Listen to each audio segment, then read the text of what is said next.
Hello, my friends, and welcome back. Thank you very much for being with me again today.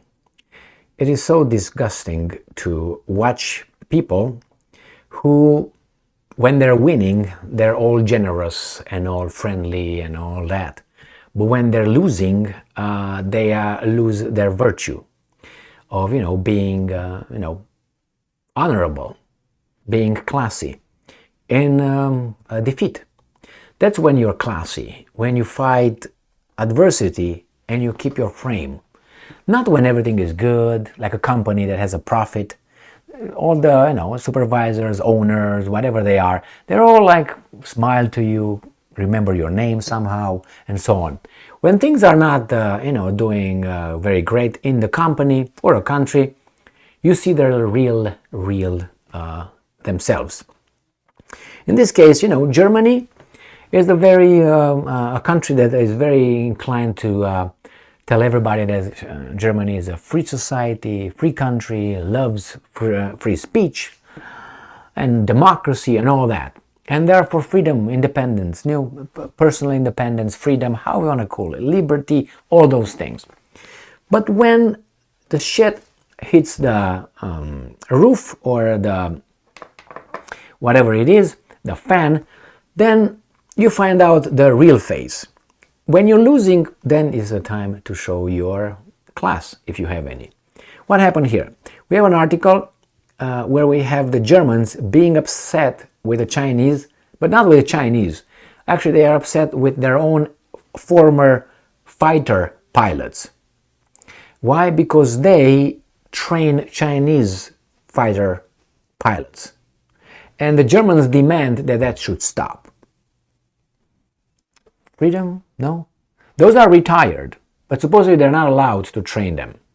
Maybe they're, under a certain kind of, clause that does not allow them to do that, which I doubt it because that happened before, and only now when we have a little problem with China in bad times, they start, hey, you can't do that, or you can't do that, you can't do that. It could be logical, obviously. I mean, that's my enemy, but call it that way. Don't pretend like a weasel. The war zone, June 5, 2023.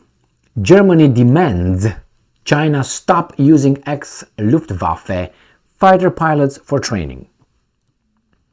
The German government has promised to immediately shut down the training of Chinese fighter pilots by former German Luftwaffe aircrew, in the latest development involving former personnel from a variety of NATO nations, assisting Beijing's expanding air power ambitions. They don't like fair and competition. They like to, infringe here and there when they're losing, seems like. Not even losing, but that's a prospect that they can get there. The move comes after an expose in the German media that provided details of how one particular former Luftwaffe officer, an ex-Eurofighter EF-2000 pilot, had been recruited by China to share his experience. Is he a traitor by being recruited? Or was within his rights as a person, like you're retired, you go and you can do that, or not? Anyway, according to Der Spiegel, a German weekly news magazine which originally reported the story, Germany's Minister of Defense, Boris Pistorius, a yes man on the payroll of certain kind of groups, in a recent meeting with his Chinese counterpart Li Shangfu, called for the training of Chinese fighter pilots by former German personnel to end immediately.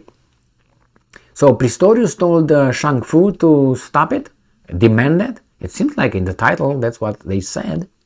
The meeting reportedly occurred on the sidelines of the Shangri-La dialogue in Singapore, a prominent Asian defense summit.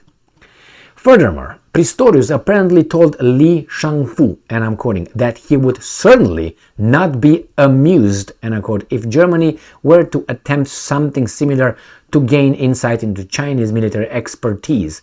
Pistorius described the meeting as a, and I'm quoting, very open conversation that allowed differences of opinion between Berlin and Beijing to be voiced, but noted that the Chinese defense minister had reacted very cautiously to his demands. That means, yeah, we'll look into it, blah, blah, blah.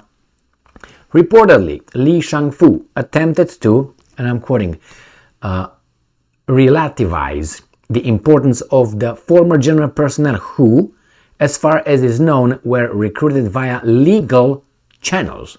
So don't talk to me. And why is it all of a sudden a problem? Because you feel threatened? You can't be threatened. Russia can't feel any threats. According to the German press report, the former Luftwaffe pilots were recruited by companies in New Zealand and South Africa and then took up positions in China, where some of them reportedly earned six-figure annual salaries, end quote.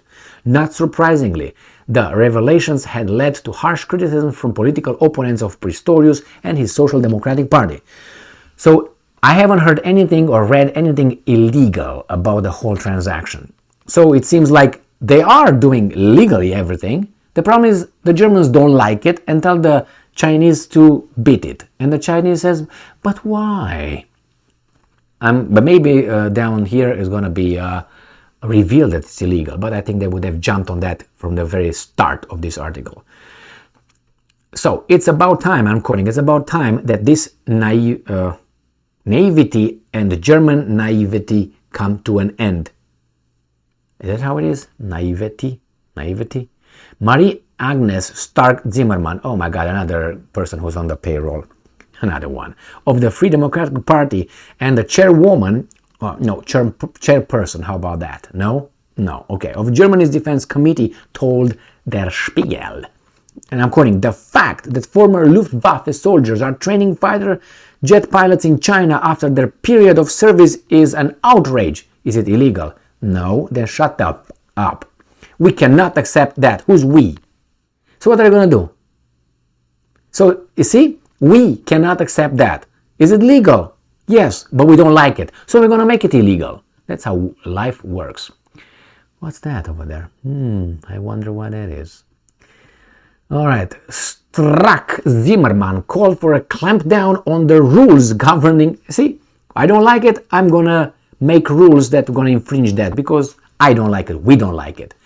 Rules that governing what kinds of job former soldiers can take, suggesting that they only be allowed to provide instructions to NATO allies and other strategic partners.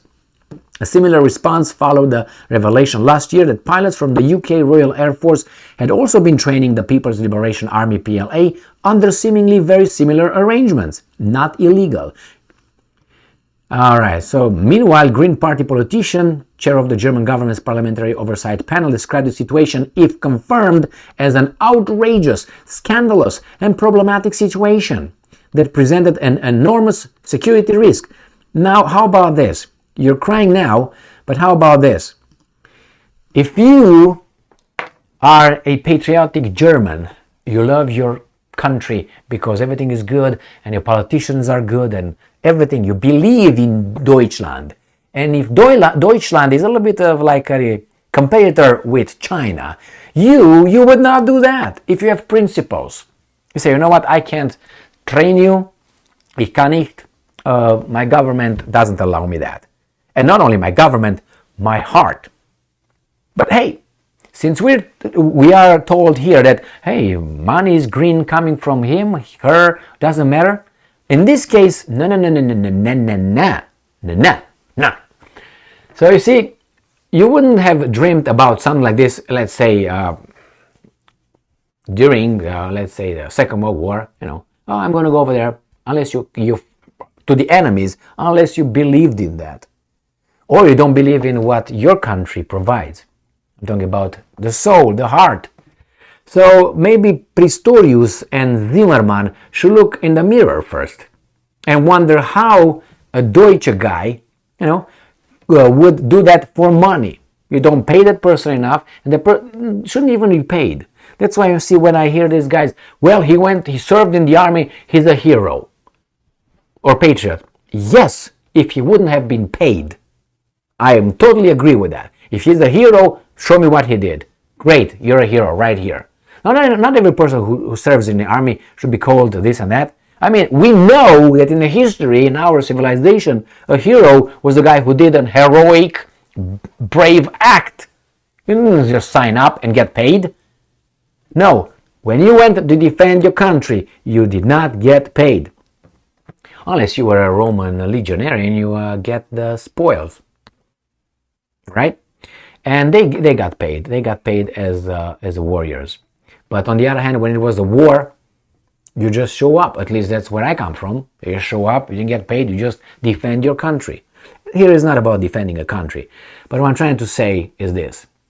When your love and patriotism, or love for your nation, wanes away and they give you other materialistic values, supposedly that keeps a country together, the country will just go away. If there's no nation, the tribal instinct, I belong, these are my people. But on the other hand is, no, we fight for inclusion, diversity, and equity. That's what keeps us together? I don't think so. That's not the glue that keeps a society together. And you're going to see. And you're going to see why, because it's going to happen in our lifetimes. What's going to happen? Well, look at the example of Yugoslavia, look at Czechoslovakia. They just disappeared because they didn't want to stay together. But these guys are telling us that diversity is our strength. It could be, to a certain extent, but too much diversity of a certain kind of diversity really becomes a competition for resources on the same territory. Anyway, they can get angry, they can do this, and they go straight to legality. We're going to stop it. Imagine that tomorrow they don't like you doing a certain kind of job and they say, you can't do that, because they have the power somehow. And as I said, I understand it could be, they're our enemies, but they're not our enemies, because they're not considered, they're competitors. You want to defend your enemy, Jesus Christ, your army, then, make sure that you have a patriotic personnel. How do you build that? Let them be proud of their country and whatever the country stands for. Diversity, inclusion, equity. Anyway, thank you very much for being with me again today. Stay strong, stay smart, look for the truth, and be just.